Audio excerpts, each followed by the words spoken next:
Welcome back to another episode of One on One. I'm your host, Mitch Lafon, joined again this week by Killer Dwarfs frontman Russ Dwarf. Good day, sir. Good day, my brother. How you doing, man? Good. Awesome. I love doing these shows with you. So it's a good time. It is fun. I enjoy it myself, and it's feeling more relaxed all the time. And it's fun to talk to these people and listen to all these. You do a great interview, so. Well, thank you. And today we're talking with Steve. I love this middle name, Zetro Souza of EXODUS. One of the originators of thrash metal. I mean, they've been around since what, 80, 81? Yeah, 1980, and former members include members of one of your favorite bands. Well, Metallica, who happened to be at Heavy Montreal, and of course EXODUS is going to be there as well. And today I've got one of your, and listen to this word, confrères. Confrère. Yes, your confrère. Poutine. We're talking also to Brian Vollmer of Helix, who's got a new album out called Bastard of the Blues. And of course, he worked on that with Sean Kelly, who's in a band that I certainly like called 4 by Fate, who's written music and put out that Metal on Ice book, and that you were a part of also. Exactly. And Brian's an old friend of mine. We've known each other for decades, and I've sung on a bunch of Helix stuff myself. Yeah, and they're a great bunch of guys. They really are. I would imagine you must have toured together at some point, or been on bills together, right? I don't think we've actually ever played a show together, but over the years we've definitely been in the same places, and I've got on stage with them and stuff a bunch of times. And I guess we did. Well, I did this all acoustic stuff anyways on the Monsters of Rock and Helix was there. But that's a whole other story. That's a whole other story. So, speaking of stories, the story Steve had to tell me today was absolutely fantastic. Now, here's a guy who was in EXODUS, then got thrown out or left EXODUS. For about a decade, they've been insulting each other quite viciously. On every way possible, and now they're back together. He rejoined the band. Amazing. Well, so never say never, right? Never say never. So who knows? Who knows and they're not actually calling it a reunion, but listen, for the lack of a better word, that's what it is. But I gotta say, I had never spoken to Steve before. I've listened to EXODUS in my life, but I've never spoken to Steve. And he was by far one of my favorite, if not my favorite interview ever. He was just so kind and so full of pep and so excited and so genuine and so level-headed. I mean, whatever good word you can think of, he probably was it. And awesome.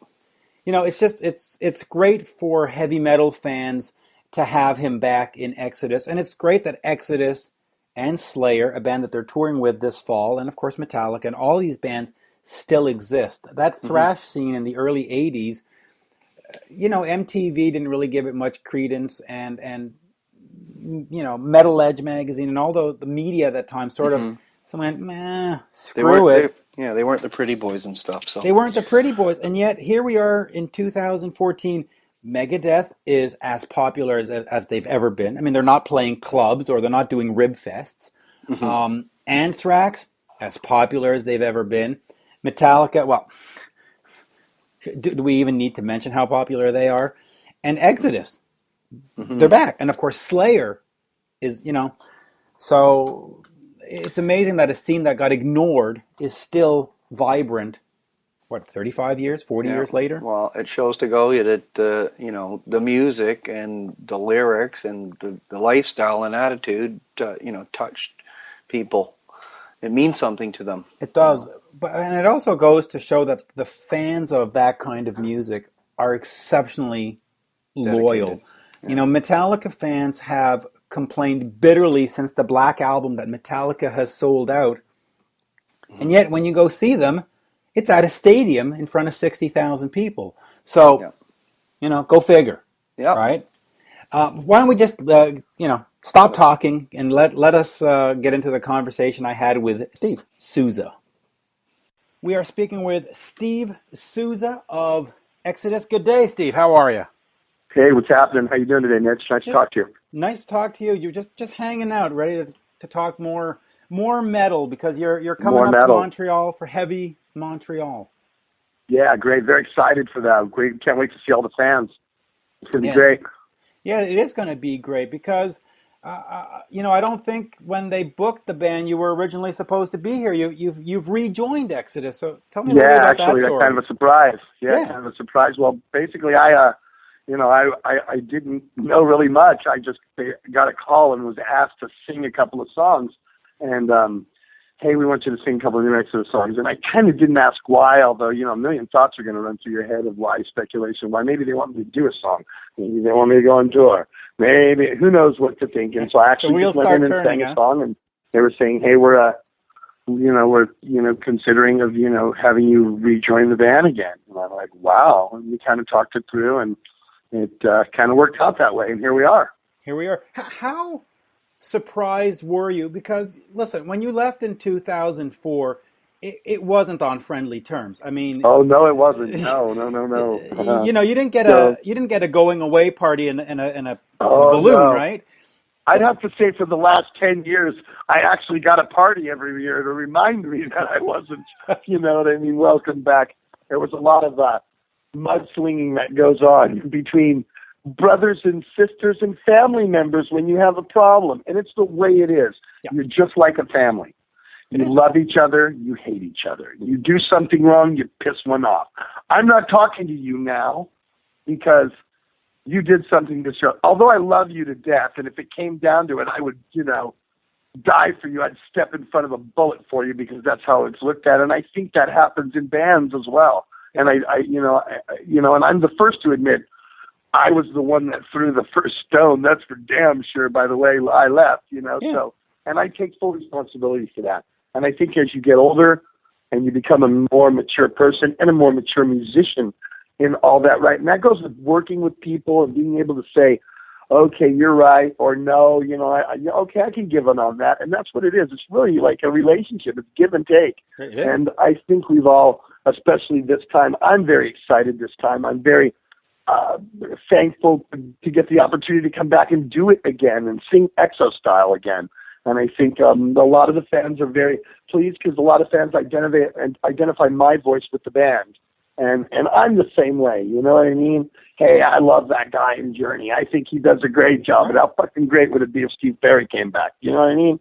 I'm just saying, it's just the way I kind of looked at anything. But and not to say that Rob didn't do a great job in the last 3 albums, because he really did. I mean, I'm listening to them now, and I didn't much when I was not in the band, but since I'm learning more songs of his era to play live, I really appreciate it a lot, and I think he did a really good job. So I'm very fortunate to be back with my brothers, and I think this time will be the best. That I was actually going to ask you if you're going to do any of his songs live, and of course you just answered that question. So Let me put it this way: when Sammy Hagar joined Van Halen for a while, he was like, well, I'm not going to do Dave, and then they sort of got him to do it. And then when David came back, he said, well, I'm certainly not doing Sammy style. Did you have any objections at first? Did you say, hey, whoa, wait a minute here? No. Okay. No, I feel that in my eyes, because I wasn't there, did not mean that era of Exodus did not exist. Okay. And that it was a very crucial era for Exodus, and they actually really built themselves well upon that area. So why am I going to come back in and go all of a sudden go, you know what? I'm Zetro, I'm the man. Let's just do Fabulous Disaster and Pleasures of the Flesh and Temple of the Damned and the new album, and everybody will think it'll be hunky-dory. I welcome singing Children of a Worthless God. I welcome singing Iconoclasm. I really do. I like doing that. Everybody asked me in the past, what songs would you like to play favorite of Exodus? And well, honestly, everything I'm Bonded by Blood, because I didn't sing on it. Those are the funnest ones, So I guess maybe that's my mentality, but I welcome those songs. As I welcome Rob. When we're in New York and he wants to come on stage and sing with Exodus, he's damn welcome anytime.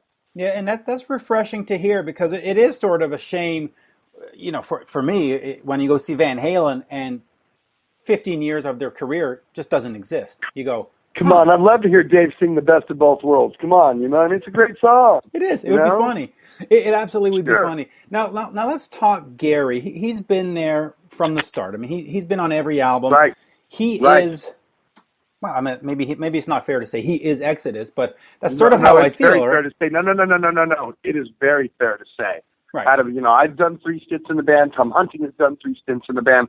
The next solid member is Jack Gibson, which would have been the third bass player down the road. Lee Altus joined in after I left in 2004. He's been in the band for the last 10 years, who is by far an amazing person and an amazing guitar player, and he fit the bill quite well. But you're right when you say that. When you want to talk, Gary Holt writes, on this album, Jack and I and Lee shared lyrics on one song. Gary wrote everything else. And pretty much all of the music except for 2. Lee wrote 2. So, yeah, you're right. It is Gary's band. It is Gary's band. Gary Holt is Exodus. And I would be the first to admit that as far as being a person that was sitting out of the band on times before and looking in. He's the band, and I don't have a problem with saying that. All of us have our own elements, and all of us are established all in our own right, especially every one of us. And, some of us that have been around since, 1984, but it's like, I look at him as Exodus, and I always will. And that's a true way to look at that, Mitch. It really is. So let's look at him also, though, playing with Slayer. He's going to be doing double duty on your American tour that's coming up in the fall. Double paychecks, Mitch. Come on. What? Double paychecks. Come on. Well, of course, the double paycheck. No, but how does that affect Honestly, the band? I think it's great for both bands. Okay. I mean, Gary, if you let's talk about Slayer. Mm-hmm. If you were going to be Kerry King and you're going to get another person in thrash metal to come take Jeff Hanneman's spot, let me tell you something. You got the ultimate guy. Bottom line. I couldn't. In fact, when they did that move, I got to remember, I wasn't in the band, and I'm thinking to myself, brilliant. Regardless of how Gary and I feel about each other at this point in time, that is probably brilliant because I know Gary Holt. I know what he has in him thrash-well. I know what he writes. I know his anger. I know how he is, and that's a perfect thing. For Exodus, it works so great as far as, that much exposure and attention, and I'm just proud of the guy, and I just think it's great. And he'll have between suicidal tendencies to take a break. He'll be fine. He'll be fine. So since we're talking historically, then what is the importance of Exodus in sort of the metal thrash world? How can you not talk thrash and not say that word? How can you not? True. I don't care. I don't care if you're a Metallica or even if you're a bigger band than the bands have gotten, the Big Four or whoever. Exodus invented thrash metal. I lived in the Bay Area and watched it. I was in a band called Legacy that turned into a band called Testament.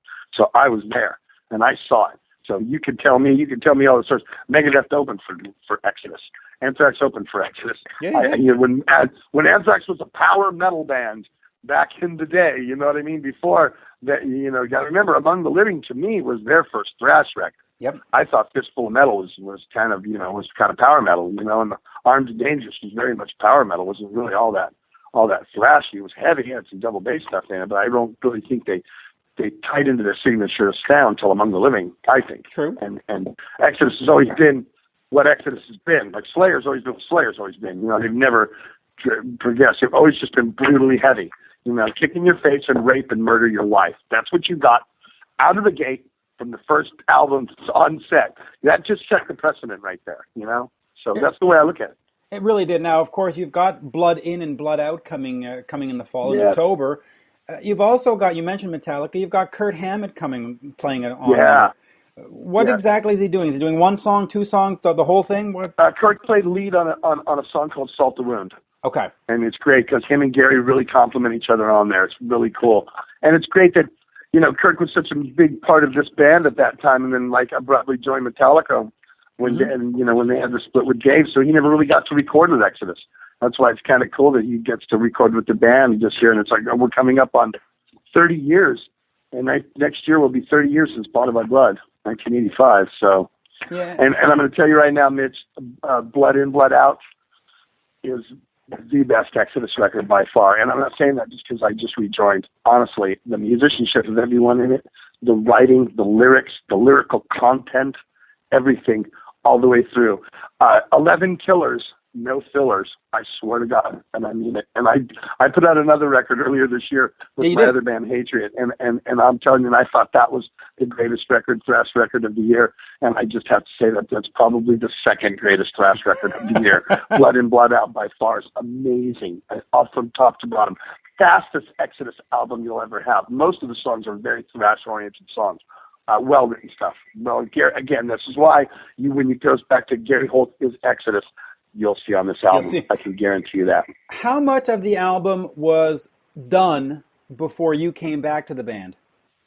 All of it. So you had to go re-record all the vocals. I went and did the vocals again. Actually, I wasn't privy to what he had done. I heard scratch tracks from what Gary had kind of wanted in his idea, and I just went in there with that. I just went and did the Zetro. I've been doing Zetro now for 30 years. Yeah. I got Zetro down pretty good, and then again, he was on tour with Slayer, and we would send him, email mixes of him and what I sounded like and what I was doing, and he'd call, he'd send back, because actually Jack Gibson, our bass player, was the engineer, and Jack did an amazing job. I had what a great time working with Jack. It was so comfortable, and just in the studio, it was just so easy and laid back, and I felt no pressure. And I felt pressure from other producers, like I've had to always produce, and I just went in there and was myself, and he was great with me being myself, and knows that, Yeah. I know your limits, Zed. I know what you're going to do. I'm not going to sit here and push you something to make you do you're not going to do. I know what you do, and it was great, and that felt comfortable. And so he would come in, and I honestly, within, I think, 2 weeks, I had everything finished. And I joined the band on June 6th, right. And I started recording the album June 9th. So I had 3 days to cram a record. But you know what? Sometimes that's the best way to do it. You listen to let me tell you something. Bring it on. Bring it on. You want to play? Give it to me. I'll take it. I want the ball. It says there's 3 seconds left. It's 4th down. We're on the 10-yard line. Get me the ball. Just get me the ball. I'll bring it. I'll get it to the promised land. Get me the ball. And that's my attitude. And it makes sense. But you look at some of the bands in the olden days, like Kiss and Black Sabbath. I think the first Sabbath record was done like in 9 hours or 12 hours. 12 hours. And I remind that to my other band.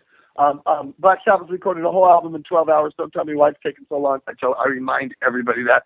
And not just 12 hours. They wrote 1970. Sabbath put out 2 albums in 1970. Yeah. 2 records. Who the fuck does that anymore? Nobody does. Nobody does. Period. But they all did back then. Kiss would do 2 at a time. Rush. I mean, they all did 2 at a time. And people are like, oh, it takes me 14 years to make one album now. It's like, well, what the fuck are you talking about? Yeah, and not Hatriot. I'll say that not for my other band. We put out our debut in February 2013. I had another one in 2014, and I'm writing the other one now for 2015. 3 albums, 3 years. See, this is perfect. You're answering all my questions before I ask them. I was going to say, is Hatriot over? And the answer obviously is no. No way. So what does that mean then? How do you balance the 2 then?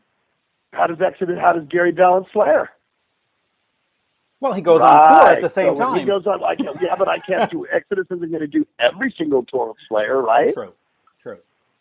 So when he goes out with Slayer, our management's aware. They're pretty much the same people that work. Okay, well, Gary's going to be busy with Slayer for a month and a half. You want to tour with Hatriot? Yeah, tour. Let's book that. There we go. Okay, fair enough. My boys are very excited. The drummer and the bass player are my children. They're my sons. Right. And so I wouldn't do that to my kids. We work too hard. And the 2 guitar players are great. They know that, like Slayer helping Exodus will help Hatriot. They know that. And it's great.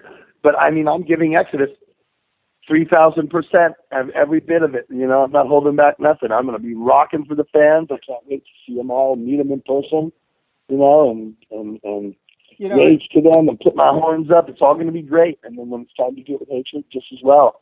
Again, I figure I'm 50 now. Got 30 years left, and maybe I'm in a box, give or take a few years.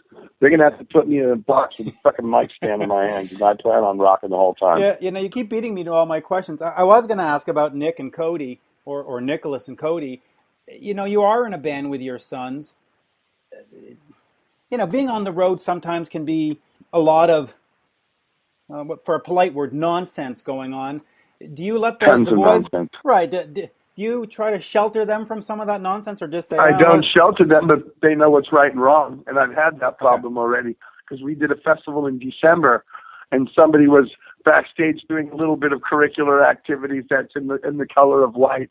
And I was like, see that? We don't do that. We don't play that. And then one of the persons goes, oh, my God, I'm sorry, it's your children. I go, no, it's not my children. It's my bass player, my drummer, and they better learn to fucking handle it. That's what we don't. Well, we don't do that. You're welcome to do whatever you want. We don't do that. And it's okay. And they understand. They get it. It's not the time for it anymore. Maybe it was in the 80s, but I learned nothing from it. So I'm not going to say that that's cool. Let's go do it. Fuck no. I want you guys to be great every night, not hungover on whatever. You know what I mean? So. But you got to have a real different vibe. You know, when you're on stage and a monitor breaks and you come off stage and you're like, motherfucker, you screwed up my monitor. When the two kids are around, you probably don't do that, right? You probably just say... I'm not like that ever, but I'm never like that. Even like, I did KIRK Hammett's Beer Festival on Friday. Exodus played at Comic-Con.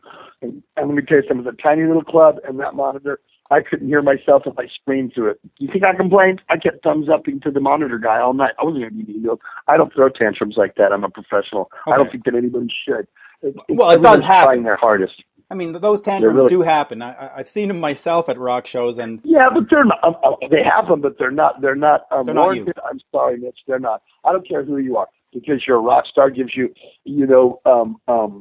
carte blanche that you can throw a fit or wobbler anytime you want. I don't think that's right. You should treat everyone with respect. If you want to be treated with respect and adulation, you show the same to everyone. I will. That's how I carry myself. It's like, anybody asks you for a photo or a picture, you better have time for it. Because when you were in your goddamn garage playing that music out, and there wasn't 4 kids in the garage watching you, and you were hoping someday that you get to play a kegger party and that girl in the front would dig you. Now you're on stage and people are buying your goddamn T-shirts and your records and paying to see you.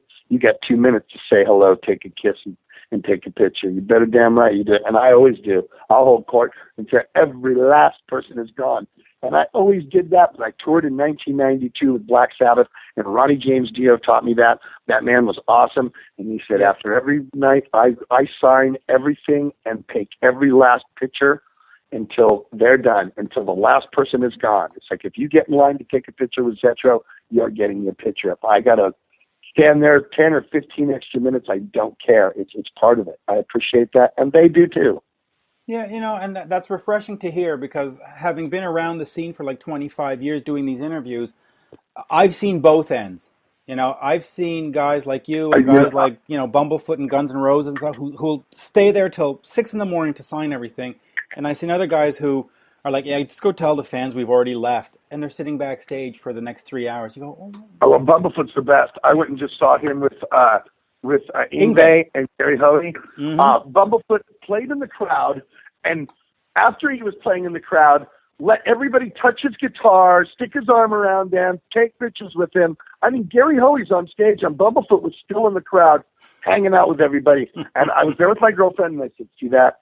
That's what I do. I come out and hang out with the people. There ain't nothing going on backstage. This is where it's at. And every one of those people now will either go see him when he's with Guns N' Roses, or come around because they appreciate that you're their heroes. And if your hero acknowledges you, how good does that make you feel? I'm still the biggest fan, so I know when I walk by Iron Maiden's dressing room and they go, hey, what's up, bro? How you doing? Like, oh my God, hey, what they just said, what's up? You know what I mean? Absolutely I know, right. and I get it. And if I may, I'll share my Bumblefoot story with you from last year. My wife's father passed away from cancer, and so I decided to put together a KISS tribute. Yeah, it was last January, and it was not good. Bad. And I decided to put a KISS tribute to raise money for this palliative care center. And I emailed Bumblefoot, and I said, listen, I don't have any cash for this, but would you be willing to donate a song?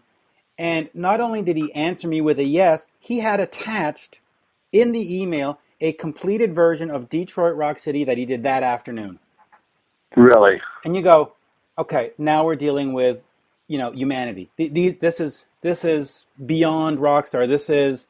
That's what a real human's about. He's the greatest. He's the greatest. He's really, really. In fact, I didn't want to even go up and introduce myself because he was having such a great time with all the fans. I didn't want to distract him because somebody told me, he was a big Exodus fan. You know what I mean? I didn't want him to take it away from all the other people that were doing. He might have been, hey, what's up, dude? Want to be? I'm like, the fans were going up to him. I go, that's great.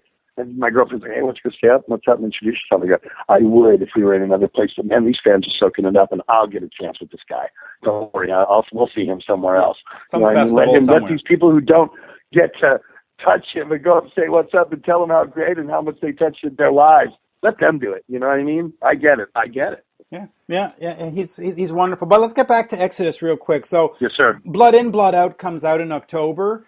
October 25th. October 25th. What's the future then? Is this sort of a one and done, or are you back for good? No. I'm never one and done. Okay. No. We plan that this is a really strong point for the band. We've discussed this.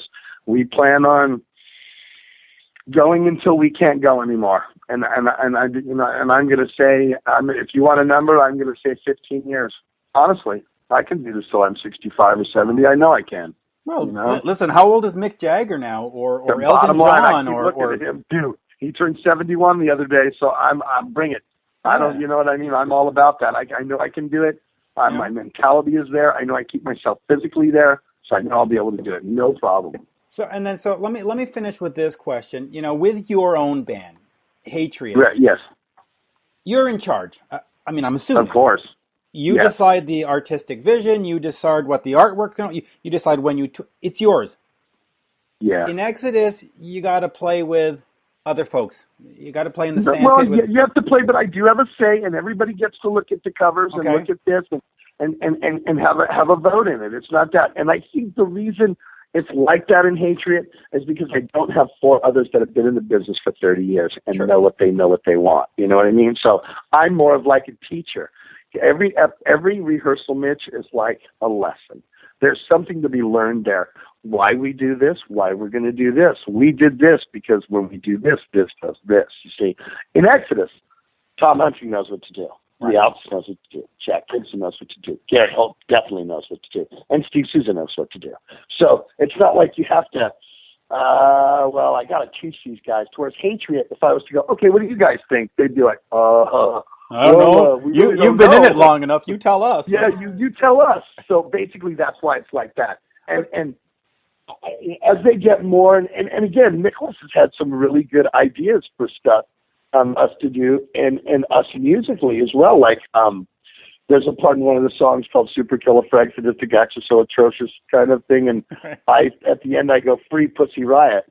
And I don't know if you know the story about I know Pussy the story Riot, the Russian punk group. So it really fits the song, and at the end it gets in this really kind of chunky, heavy part, and we just start chanting Free Pussy Riot. And Nicholas we were watching the show on that, which I was writing a song about, and he's like, Dad, we should chant Free Pussy Riot at the end of that song. And again, that was a killer idea. I was like, that's a good idea. We used it on the record, and I've heard how great that is. So I'm not open to listening to suggestions, but when it comes to getting in the Cadillac, I know how to put it in drive and how to step on the gas and how to ride it down the road. So if you guys want to have a good ride, just put your goddamn seatbelts on and sit back and enjoy the view, you know? Yeah, you see, but that's my point, though. I mean, most artists at some point in their career, they just want creative control. They want their vision, and you have that with your band. So, why split it up? Or does it make it actually better? It's sort of like a relief, like, oh, okay, Gary can take care of this. I don't have to worry about thinking like. And I'm going to be honest with you. It is. It is a relief that I have four other members and a great management team and great agents and a great record label that all get it. So I don't have to go, well, what we give up the people. I don't have to do any of that. They automatically got it. Zetro, do your job. Great. That's awesome. Hatriot, I got a lot of hats I wear in Hatriot. A lot of hats, which in time, those hats will get filled by, exposure to the band as the band gets signed, and I'm able to hire place people to do in those hats. But right now, I pretty much, I wear all of the hats, and I have no problem with that, and that's fine with me. I actually welcome it. I really like it. I like that side of it, Yeah. I want to know if in Hamburg we sold more mediums than we did in Heidelberg. You know what I mean? I want to know things like that. And I keep that kind of information, and like most professional bands do. So I'm good with that, and I do welcome it. And because the kids don't know it, it's better for me to just do it. Who else is going to? Yeah, and you have to stay on top of that stuff. You learn. And I do. You learned, most bands learned through the 80s that if you put it all to business managers, you end up with nothing. So, would you like me to tell you about that book that I wrote, or what? Are you kidding me? Come on, we were one of them. Sure. Yeah, I know. Oh, I know. Everybody. We had Siegel and Felstein handle our money in the 80s and in the 80s and 90s, and we were making goddamn, some of those tours had to be big money. I don't know what happened to that money. We don't know what happened to it. We thought they were investing it. That's what we were told. Yeah, I've spoken to numerous and then when bands. it came to end, we're like, okay, well, we want to cash out on our investments. And they're like, what investments? You guys didn't invest any money. Like, wait a minute. There were supposed to be portfolios and money markets. You guys put these in. No, we never did that. Well, where'd the money go? We don't know. You guys spent it. It's like, what do you mean, us guys? There had to be millions in there. Yeah, Well, they commission everything. How are you going to pay for Chase? Are you going to hire a lawyer to go after him now that you're broke? Forget it. Yeah, Nirvana was the new sound. I remember that time. Everybody got out of all of us scot-free. Nirvana, Soundgarden, Alice in Chains. If you came from Seattle and drank coffee, you were on. You were on, yeah. The one word any new band unfortunately has to learn is forensic accounting, and you go, what the fuck's that? You go, that's where your money is. Oh yeah, that's exactly what it is, and we know that now. Yeah. And I've heard that word already. So and which is good. We've already been raped so many times. We know how we're not getting raped as much anymore. You know what I mean? Yeah. Actually, with the management team we have now, we're not getting raped at all. Yeah. They're amazing. Chuck Billy, Breaking Band's management, along with Maria Ferraro and John Zazua, and his lovely wife Marcia. Man, we are just kicking ass. They really know what to do with the band, and we're very happy to have them. Very proud to be on their management team. Yeah, they're definitely a legacy management team. I mean, they've been around legacy, since. They are, and I really appreciate them, and I hope they hear this so they know, because I really do. God, how long have they been? I mean, they were there, I guess, from like 79, 88. I mean, they've been in the business. Well, think about it. I mean, he started Megaforce Records in what, 82, 81 or 82, something like that. Yeah. So, something like that. When I was just a little kid, and I turned 50 earlier this year. So, they've been around quite some time. They've been around quite some time. So, listen, I'm looking forward to seeing you in Montreal next week. Great. It's going to be absolutely wonderful. And are you going to be backstage, Mitch? Am I going to have access to meet you personally? Yes, I will be backstage at the media tent. I'm there from 12 noon to 11:30 at night, both days, and it's going to be a fantastic event. I know that we do have press to do in the media tent. I will management has already told us that, so I know that we have meet and greet and stuff to do as well. So I'm going to look forward to meeting you there, sir. I'm looking forward to it too. In fact, you were one of my interviews at the media tent, and I said, no, let's get them on the phone first and push them before the event. Okay, well then let's talk about, let's try to do something that day, even something little if we can, you know what I mean? Talk about the performance or something like that. Yeah, that would absolutely, that's going to be good, because I'm going to do a heavy Montreal wrap-up show that's going to air like a week or two later. So everybody's perceptions of what the festival looks like, because I don't know if you've ever been to the festival yourself. No, I haven't. I heard it's a really good festival. The Chuck Tommy Testament played a few years ago. Yeah, they did. Really quality festival. It's a quality festival. It's on an island, so you're surrounded by water. And on the Saturday and Sunday nights, there's a park next door that has fireworks. So you'll see fireworks going off. You're on the water. Oh, awesome. And I'll put it this way. I was back there when Rob Halford walked off stage about 2009 or 2010, the festival. And he walked off, and I looked at him, and I said, Rob, how was it?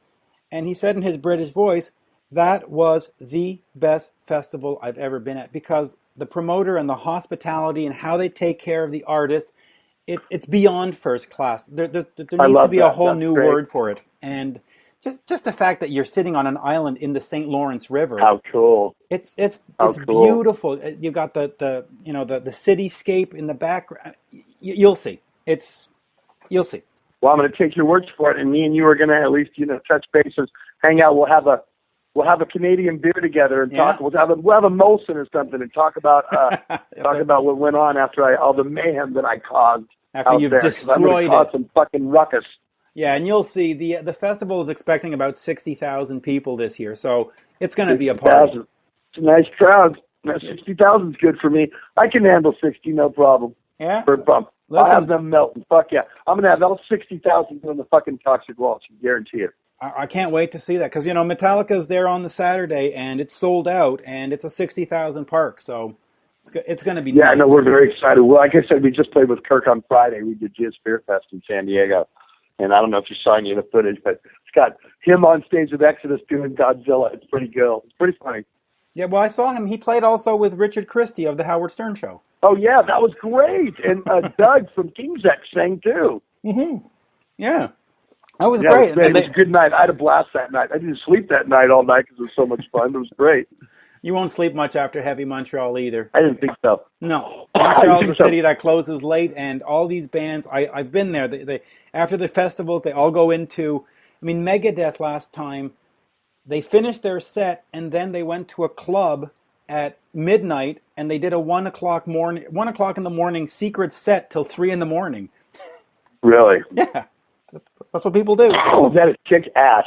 Yeah. Well, We'll get Exodus I'm in a looking club. forward to that very much so, and that's only a week and a half away. That's going to be fun. It's going to be great. It's going to be absolutely fantastic. As was our conversation today.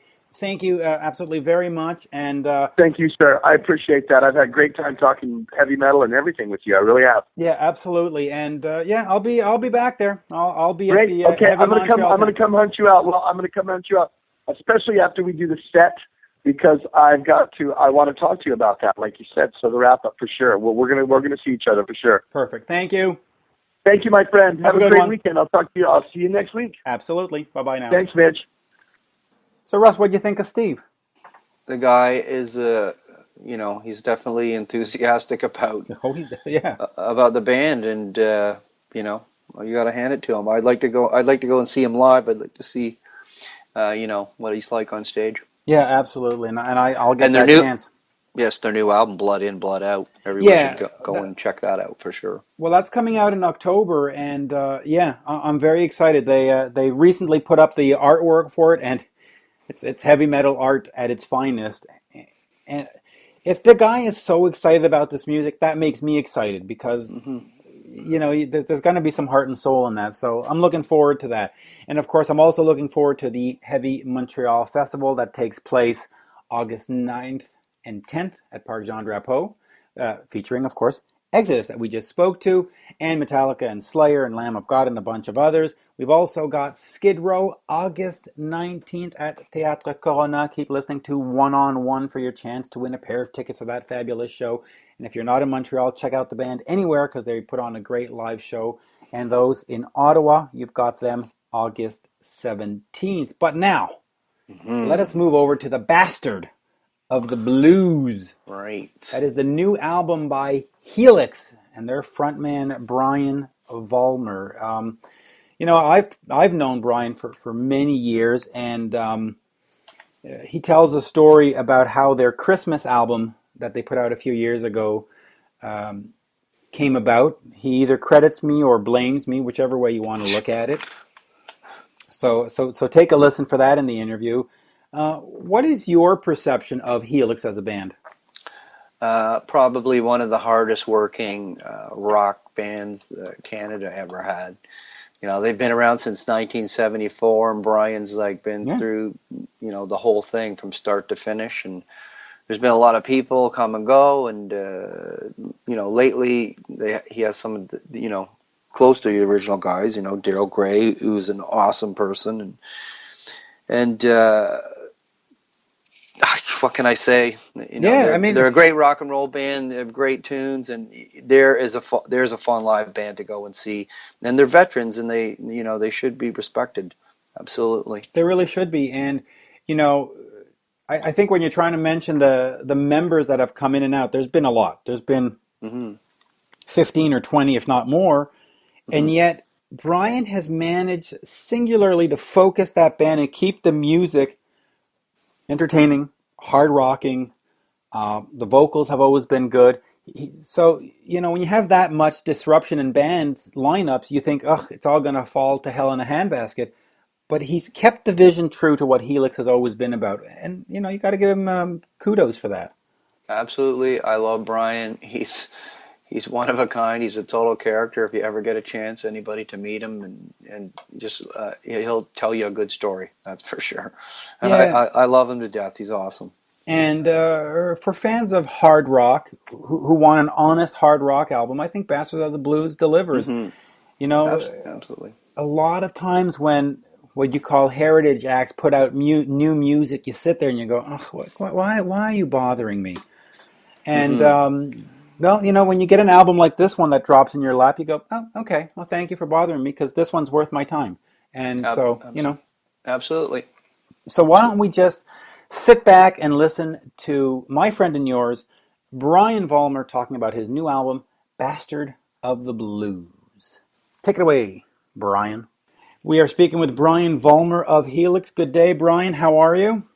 I'm fine, Mitch. How are you? Good. Always doing good. Always a pleasure to speak with you, actually. So, Thanks. It's same here. Last time we were face to face, I think, was on a little street cafe in on Prince Arthur Street. Montreal, was it not? Yes, and I had mentioned that Twisted Sister had done a Christmas album, and then years later, Helix did a Christmas album.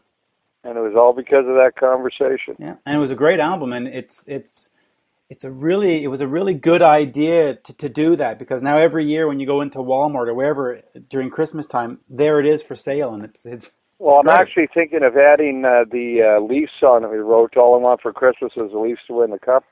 Yeah, reprinting that album and adding that song to it. Of course, there's no chance the Toronto Maple Leafs will ever win a cup, but feel free to put that on. Well, we were going to do a French version called All I Want for Christmas is the Habs to win the cup. But yeah, well, that's going to happen probably this season. You wish. Oh, I know. We're too good. I mean, we were right at the conference final this year, so we're almost there. But let's talk Helix. Let's talk this new album, Bastard of the Blues. I gotta say, this is a great album. I listened to it, and I don't want to call it necessarily melodic hard rock, but it's this, it's got these great sort of hooks in there. Well, it's definitely old school, and my writing partner, Sean Kelly, he knows every lick by every hair metal band from the 80s, and yeah. I think that every song has an influence that you can identify with, and a little bit of Alice Cooper here, a little bit of this there, but we do that unconsciously. I was just watching the Lemmy movie, and one comment that Lemmy made that really caught my ear was the fact that they asked him what his influences were. He said, well, it's always the first stuff you listen to. And I thought of that, and I went, yeah, it really is, Yeah, it really is. It stays ingrained in you. And yeah, songs, and songs there's are great, a little right? bit of Johnny Cash thrown in me, right? And because that was the first thing I listened to as a kid, because my grandfather was really into country and western music, and Johnny Cash was a hook master himself. He had some great choruses, and he was a storyteller, and that's always followed me around in my writing years later tue. It really has. So let's go back to the beginning. The band formed in 1974. This is your 40th anniversary. What keeps you going? Well, the love of music. Some days it gets hard. Every day is a battle, really. I've tried to walk away from it a few times in my life, and there's always something that pulls me back. So I kind of feel it's my destiny to do what I do, and I do enjoy writing music, recording music, releasing music. It's a business that sometimes gets to me, but it's better than digging a ditch. What can I say? I can tell you that. Yeah, let's talk business in a second, but you mentioned Alice Cooper, and he also started in the late 60s and really got popular in the beginning of the 70s, and his voice is held up. But then you look at some of the other bands, you look at Aerosmith. Steven Tyler has to take 4 to 5 days between shows to rest his voice, and other bands, their vocalists, the voice gets a little... You're one of those, like Alice, who've managed to keep their voice. What do you do to maintain and not be one of those who have lost it? Well, I did lose my voice back in 1976, and I was told I would never sing again, and I was sent by my manager, William Sipe, to a voice coach by the name of Edward Johnson. Now, Edward Johnson taught everybody in Southern Ontario that was singing in the circuit back at that time, and Ed was the youngest member of the New York Metropolitan Opera. He came from Fergus, Ontario, and he sang at all 3 major U.S. opera houses. And he taught myself, Andy Kern, Coney Hatch, Daniel Lanois, Gilmore Triumph, and he taught the old Italian method of singing called bel canto or bel voce, a beautiful voice. Mm-hmm. And I studied with Ed for many, many years. And then around 1988, when I was broke and penniless and I had all my possessions in a suitcase, I went back to Ed, and he taught me to be a teacher, and now I teach. And I just went to see one of my students the other day, Tim Hicks, who the morning I saw him play down at the park here in London, he told me that they had just certified his third single gold from his last album. Wow. So, but I've also taught the girls from Kitty, Morgan, and Mercedes, Mm-hmm. and a whole slew of other singers. But it's the kind of thing that the more you go on, the more you get a reputation as having a good vocal technique and being a good voice teacher. Why does that save your voice? What is it specifically about the technique that is kind to a vocalist? Well, in a nutshell, it takes attention off the vocal cords. Okay. And the main cause of hoarseness, sore throats, and limitations of the voice is tension in the muscles of the throat, because your vocal cords or vocal folds are in your Adam's apple or your thyroid cartilage. And when you see singers tense up the muscles in their neck especially, all that tension is transferred to the vocal cords, and they strike each other far more violently than they were ever meant to strike. And at that point, they swell up, and you lose the top part of your voice first, because your vocal cords had to vibrate at a much faster frequency to hit those notes. For tenors and sopranos, for instance, the vocal cords are vibrating over 100,000 times a second. So that swelling that you get from hitting your vocal cords together so hard, it acts like a weight, and it slows down the frequency of vibration, and therefore you lose your top notes first. In extreme cases, you get nodes or polyps, which are essentially are a callus. Just so you get a callus on your hand, it's your body's way of protecting your hand when you're doing bad things to it. That polyp or callus is your body's way of protecting your vocal cords.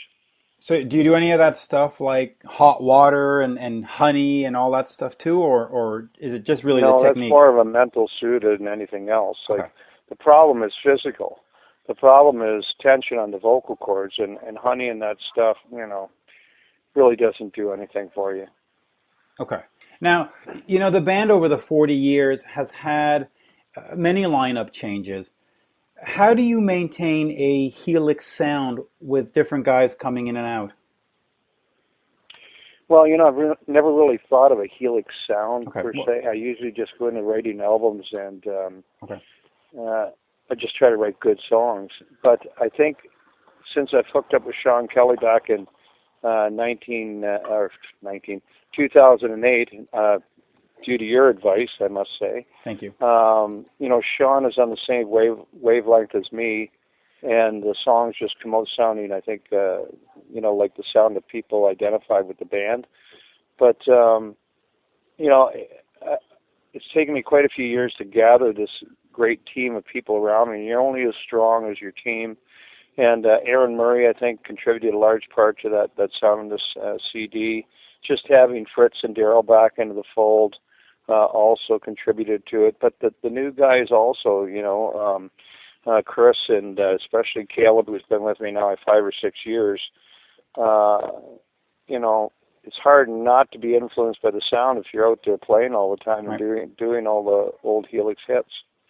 You kind of know where we're coming from. You mentioned Sean Kelly, and he wrote that book, Metal on Ice, that talked about the Canadian music scene over the years. How do you view the Canadian music scene from the time you started up to now? How has it changed? What are some of our greatest successes? Is there a Canadian sound? Well, I think there is. I don't, you can't put your finger on and say, well, this is a Canadian sound, but for instance, there's a definite difference from bands from the East Coast than there is from the West Coast. Okay. And then a difference between Canadian bands and American bands. I think it has to come from your roots, first off, what you listened to growing up. I started off listening to Guess Who and April Wine, so I'm sure that somebody from Texas wasn't listening to those two groups necessarily. Right. But just being out in the circuit for us in the 70s and 80s, we traveled across the country and we soaked up influences from every little town we passed through. And I think that had an influence on our music as well. As for the Canadian music scene, it's completely changed over the years, but the whole international scene's changed as well. For us, we used to go out and play, 6-7 nights a week in bars or even roller rinks, whatever, right across the country, and you never had to go home. Nowadays, it's very difficult to find gigs outside of that Thursday, Friday, Saturday. Yeah, it really is. So I feel bad for young bands because where the heck are you going to play? And I think it limits them to playing within whatever city they come from. And when they do get out, like I said, that the music is very geared towards that one city. So it doesn't have that national or international flavor when you hear the music. Yeah, you're right. We're talking a little bit about the business of the music, and touring is a little more difficult, but selling CDs and albums is even more precarious or more difficult, if you ask me. Do you agree with that? And if so, why make new music? Why make a new album? Why not just go and play a bar and play, Rock You and all those songs? Why bother? Well, for the love of creating music, I guess. Okay. I have this argument with my wife all the time because my wife goes, "Why are you doing this?" Right? Because she just sees it as a money suck on, our weekly bill. But for me, I'm driven towards doing this, and you don't really, when you're an artist, you don't really have a choice in it. You either do it or you're unhappy. And for me, I find a way to always break even on the albums. And then once I reach break even, the rest is gravy as far as I'm concerned. But even from a touring standpoint, I think people view you differently when you're out there with new product.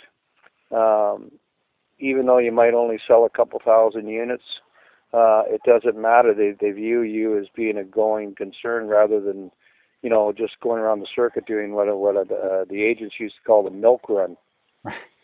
There's nothing wrong with a good milk run once in a while, though.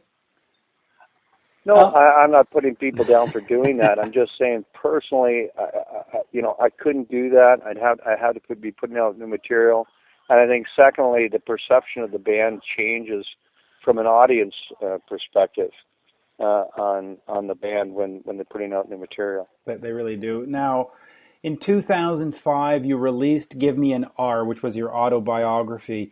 How was that experience, sitting down and looking at your life in a more sort of analytical kind of way, or how was that experience for you? Well, I personally had to get through that because I felt I had reached myself and the band had reached a certain point where I wanted to put all that kind of behind me and get on with the next stage in my life and the band's life. So, I got the book out, and the book is actually almost sold out of the first printing, which was 2,000 units. So I did that all on my own. I didn't go through a publishing house or anything like that. And now I got lots of stories for the next one. Well, that's what I was going to ask you. That was 9 years ago. Is there a follow-up, like an extra couple of chapters that people can add to it, or are you going to write a second book altogether, or are you going to do any more writing? I think this time around, though, I'm going to think more about being sued. Yeah. There's always somebody looking to sue in this wonderful business.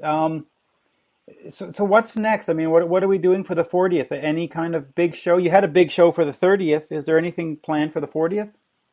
No, not really. We got so much touring that to put on something like that takes an incredible amount of planning and work. Okay. The 30th at the Sanderson Center was literally a year-long planning thing for me. So it was very draining, and it took all my focus. This year, we have lots of dates coming up this summer. Plus, we're going over to Europe in October. So my focus is more on that and getting the new album out there and trying to sell units. The fact that we're over in Europe will really help. We have distribution through Paris Records, Good. And so when we're over there, we'll not only be selling from stage, but with the heads up Tom's going to get from Paris. He'll have albums in the stores, the mom and pop stores over there, plus the publicity as well with, I think our publicist's name is Nikki Baldrain. So, that whole thing's going to be coordinated over there to help get the album out. Yeah, that's going to be great to get them out there. Now, of course, we should remind people to go to planethelix.com and, of course, pick up Bastard of the Blues, the new CD. Is there anything else we need to cover?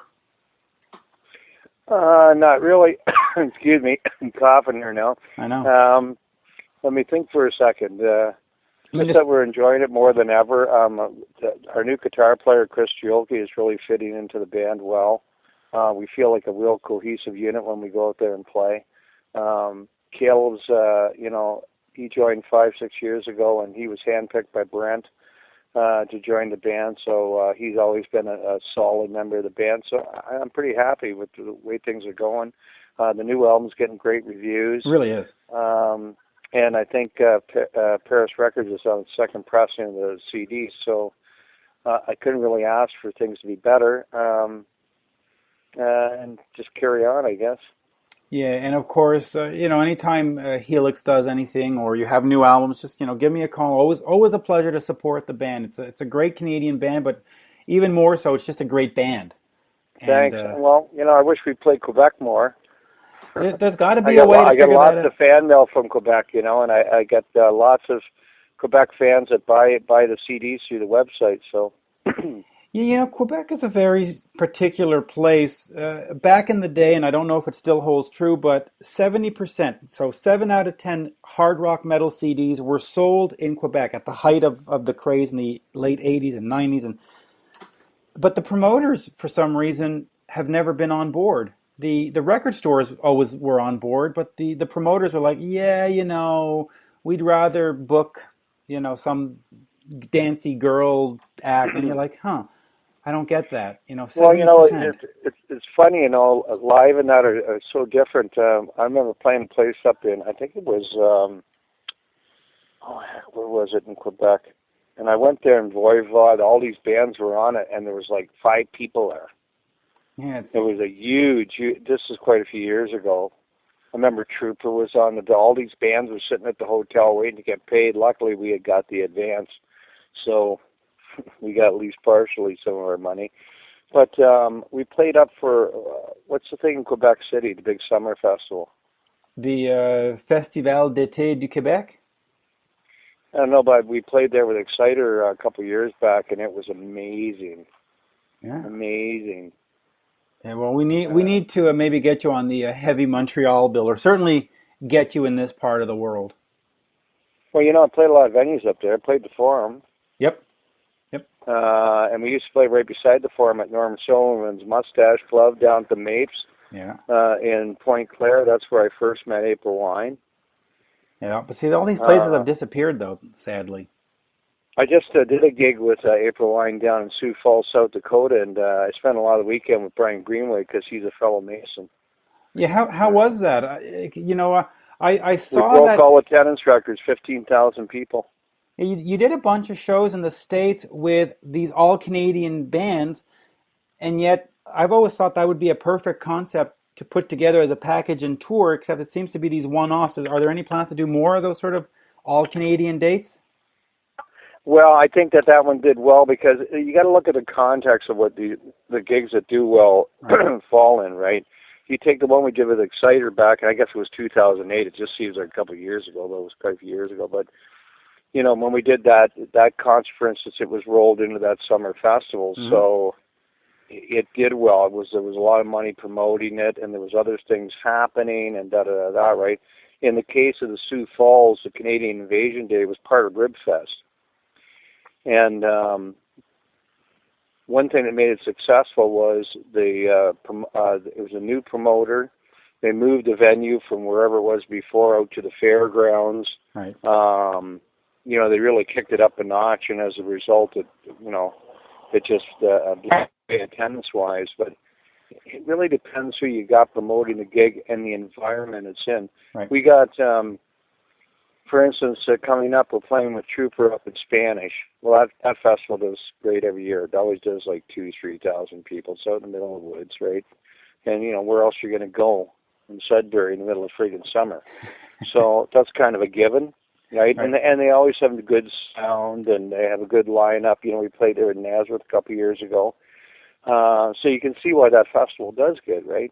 Yeah. And then The next weekend, we're out in the Century Casino in Edmonton, and then we're in Lethbridge for Whoop Up Days. Well, that's basically the Calgary Stampede. It travels around the province. Right. So you can see what that does well. It's sold out.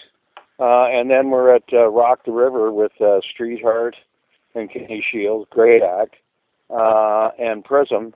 And I think that show's sold out in Saskatoon. So, you know, whereas we were just supposed to play Truro on last Friday, new promoter, Green, and we ended up getting canceled. You know, she didn't have tickets up in Ticketmaster. She got in some sort of hassle with the radio station over spots. You know, like, people shouldn't be in this business. Sometimes the worst thing that can happen with a new promoter is your first gig do real well. Yeah, but then they think they know it. You know. But a lot of people I've seen over the years are not promoters. They're just people who go, you know what, I can throw a couple of $1,000 together and put them in a bar. This is easy to do. But it's not that easy to do. Try it. Yeah, until they try, because they don't think of the radio spots. They don't think of the advertising. They don't think of cost overruns. They don't think of... Well, the biggest thing they don't think about is how to sell the damn tickets. Right. They just figure their friends will buy them. Yeah. Yeah. And then they run out of friends after 10. Yeah, I know. And then they go, oh, okay, now what? Anyway, on that, Brian, I just want to thank you again. Always a pleasure. And, you know, hold on a second while I just hit off on this recording. Okay. There you have it, my interview with Brian Vollmer of Helix. New album is Bastard of the Blues. Do yourself a favor and check that out. And, of course, check out EXODUS and their new album coming out in October, Blood In, Blood Out. Thank you to both of them for being on the show today. And a reminder, and a final reminder, Heavy Montreal takes place August 9th and 10th at Parc Jean Drapeau. Do yourself a favor, get yourself out to that show. And a couple of weeks later, we have Skid Row at the Théâtre Corona, the Corona Theater, August 19th. So there you have it. And of course, I remind everybody we're part of the Talking Metal Digital Network. Check out Talking Metal with our other co-host, Mark Striegel. And for those of you who want to support this podcast and the efforts that Mark, myself, and Russ put in, I do have a PayPal. It's mitchminute@aol.com. And again, thank you to everybody for listening, for joining us, our guests, and Russ for taking time out of your busy dog walking schedule. Yes. I mean, touring. Touring and dog walking. Dog walking is my real profession. That's right. That's right. You should see Russ, folks. He's there with 12 dogs at a time. It's quite amazing. A professional pooper scooper. That's me. No, but you do have one new puppy, which I do. He's not that new anymore, but he's a handful. I guess you got him last year then, right? Yeah, got him last April. Yeah, so he's a year and a bit. He's a cute boy. Name? But he wears me out. Jackson is Jackson. his name. He's asleep about a foot from me right now. Because obviously you were a big Michael Jackson fan, right? Well, who isn't? Well, young boys. Oi. Well, I don't know.